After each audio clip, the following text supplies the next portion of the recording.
Olunaku lwaleero bannakibiina ky'NUP bakedde kweyiwa ku kkooti empigi okuwulira emisango egivunaanibwa ssentebe era munnakibiina kyabwe Martin Ssejjemba nga gyamuggulwako ab'akakiiko akanoonyereza ku buli bw'enguzi mu maka g'obwa pulezidenti. Ebyokwerinda binywezeddwa ku kkooti okukakasa ng'embeera teva mu nteeko.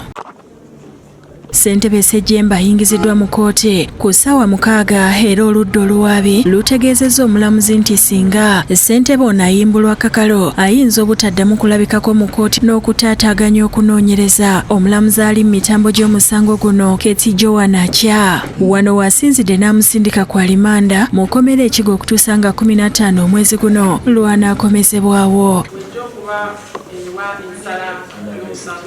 Ssejjemba ng'ali mu kkooti ategeezezza omulamuzi nti mu kkomera Ekigo gy'abeera ayita mu kutulugunyizibwa omuli n'okusuzibwa wansi ku seminti ng'omulamuzi yandimuyimbudde kakalo kubanga mwetegefu okugondera ebinaamulagirwa. Embeera Ekigo okutula ku seminti obulamu bwange si bulungi ate nga mazima ddala yakusobola okubeeyinga kkooti.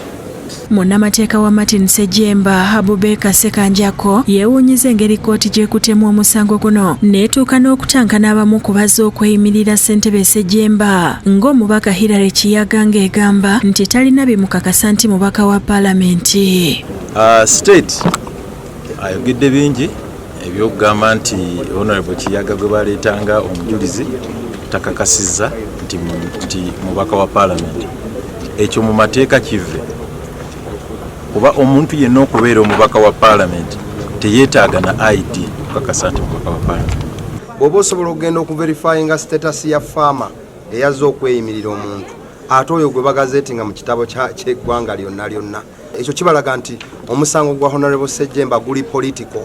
Ssentebe Ssejjemba yakwatibwa n'abalala 2 okuli ssentebe w'akakiiko akagaba emirimu ku disitulikiti Frederick Kirumira n'omuwandiisi waako Sarah Nakamoga era bombi bazziddwayo Ekigo okutuusa ng'ennaku z'omwezi 15. Oluvannyuma lwa kkooti twogeddeko n'ab'eŋŋanda z'abasibe ne babaako bye batangaaza.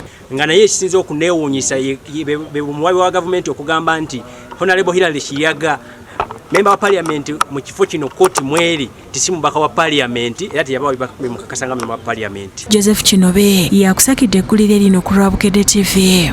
Era siraba omuntu yenna atidde olw'okutulugunya omubiri gwange.